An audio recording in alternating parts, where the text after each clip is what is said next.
crois qu'il y a une tendresse, une affection de la part d'un chien qui nous aime sans porter de jugement, sans rien.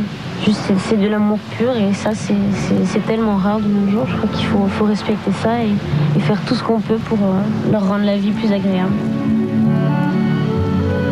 Des paroles réconfortantes et pleines de sagesse qui révèlent une personnalité humaine et authentique.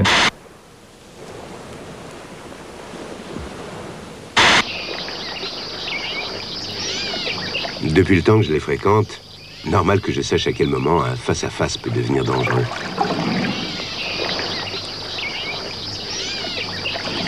La plupart sont seulement curieux. Mais il faut rester méfiant. Personnellement, je ne prends jamais le risque. J'ai toujours un bâton pour les tenir à distance.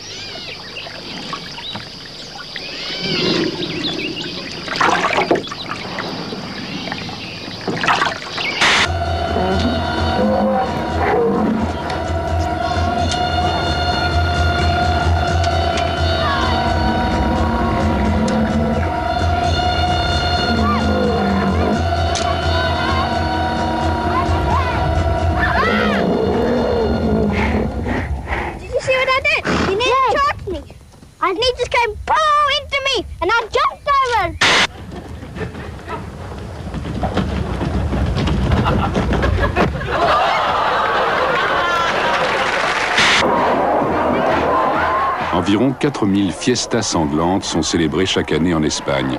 Chacune d'entre elles offre le spectacle d'animaux torturés en public.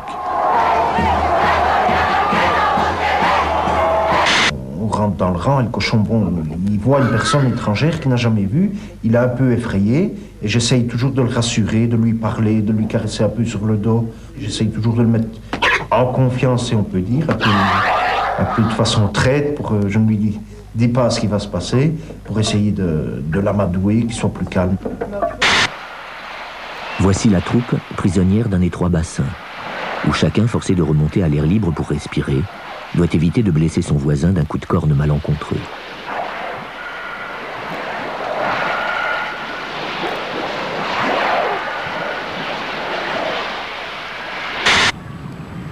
Ce dauphin se sert de son orifice respiratoire pour fabriquer ces cercles d'air semblables à nos ronds de fumée.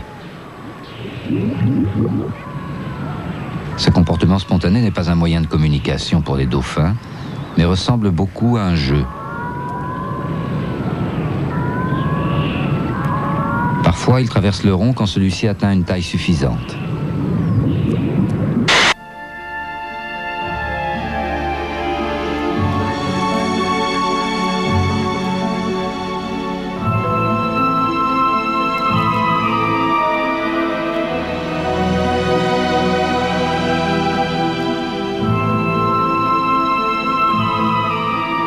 Bon anniversaire, Madame Harriet. Harriet, c'est elle, une tortue du zoo de Sunshine Coast, en Australie. Mais pas n'importe quelle tortue, puisque Madame Harriet serait née en 1830, test génétique à l'appui, elle a donc 167 ans. Harriet aurait été ramenée des îles Galapagos en 1835 par des savants londoniens.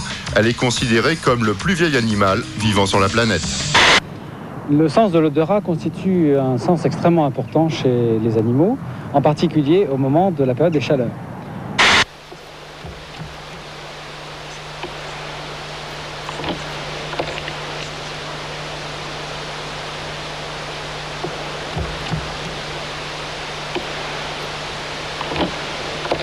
Dans les mangroves d'Asie du Sud-Est, d'autres espèces de lucioles offrent un spectacle exceptionnel. Dès la tombée de la nuit, elles commencent à scintiller dans les branches.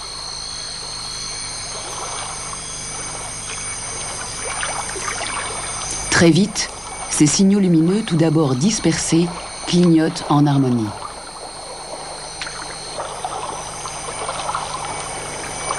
Au fond du Rio Negro, on peut voir à certains moments de l'année des images qui semblent extraites d'un film de science-fiction.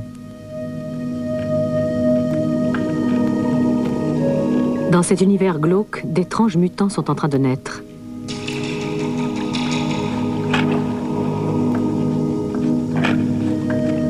Ce sont des crapauds pipas se dégageant de leurs alvéoles. Les œufs ont incubé sur le dos de la femelle, incrustés dans sa chair. D'une flaque de boue émerge d'abord la tête. puis le cou, et finalement la carapace d'une autre créature antédiluvienne, une tortue à cou de serpent.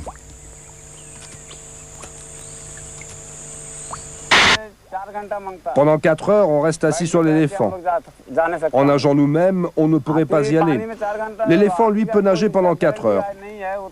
On ne compte pas précisément. Si l'endroit est loin, il prendra plus de temps. Il peut nager jusqu'à 6 heures. Ça fait mal. Holyfield, on l'a vu une fois à terre dans sa carrière, c'était face à Riddick. Attention, il a mordu. Ce n'est pas possible. Ce combat était trop bon. Regardez, un avertissement pour Tyson. Mais c'est plus qu'un avertissement. Ouais, mais c'est le coup de tête d'Holyfield qui provoque la colère. La colère de Tyson devient fauve qui mord l'oreille. C'est interdit. Qu'est-ce qui va se passer? On va appeler le docteur. Le docteur Philippe Romanski. Il y a même des chevaux ici dans le tarn. Regardez. Superbe. Il va escalader. Attention. Oh là là. La chute. Oh mince. Oh mince. Oh là là. Ben, on a déjà vu ça. Hein. Non, heureusement, il n'y a pas eu de chute. Et maintenant, ça devient... Quelle image. C'est ce jeune Libanais Jean-Claude Rabat, regardez-le, il s'agit de saut en hauteur qualification et regardez comment il va retomber. Et c'est heureusement des images très rares. Ce sont des images très rares, ce sont des images terribles.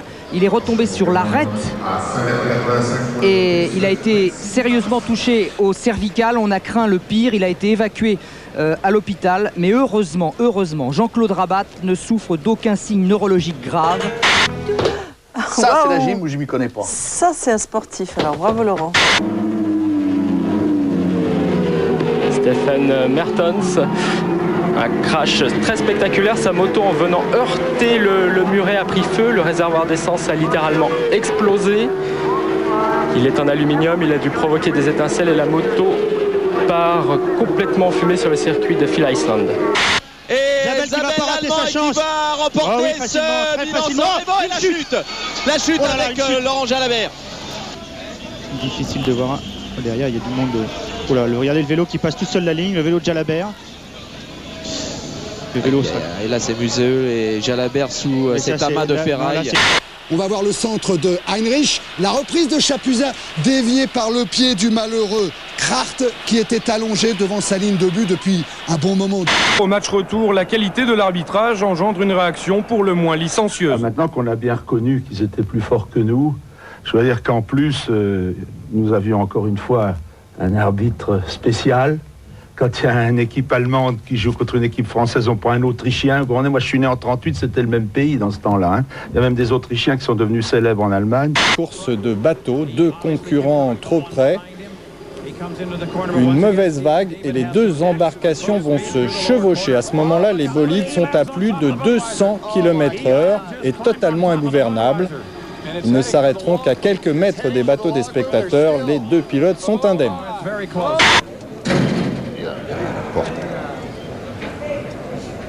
Molto. Qu'est-ce qu'il a, c'était du noir, un tournoi. Bien. Allez, on le regarde, cette phase, regardez. Regardez comment, avec cette main, il a envoyé le taureau du côté opposé. Et attention à la trajectoire, Fabien. Extérieur du pied. Et but. Extérieur du pied. Quelle extraordinaire frappe. Extérieur du pied. Les extérieurs du pied qui contourne le ballon. Regardez, on croit qu'elle va sortir. Et avec l'effet, elle touche l'intérieur du poteau. But somptueux de Roberto Carlos. Effet incroyable donné à ce ballon. Il va probablement s'échauffer comme il le fait traditionnellement.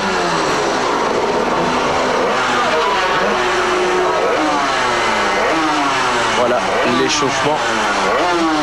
Ça a été succinct cette fois-ci, beaucoup plus rapide que d'habitude. On va pas faire de bruit, on s'approche tout doucement. Si sa femme nous regarde, elle va être rassurée. Il ne ronfle pas, mais il dort très très bien. Alors c'est très amusant, regardez, il y a toutes les bottes qui sont sorties, un petit peu comme pour Noël, on a l'impression qu'ils attendent des cadeaux. Une petite chaleur, une grosse chaleur même maintenant pour ce concurrent dans le gaz qui était en train de s'embraser. Ouf. Et une sortie très très violente. Là, on a dû avoir énormément peur du côté du caméraman qui heureusement s'en est sorti sans aucun mal.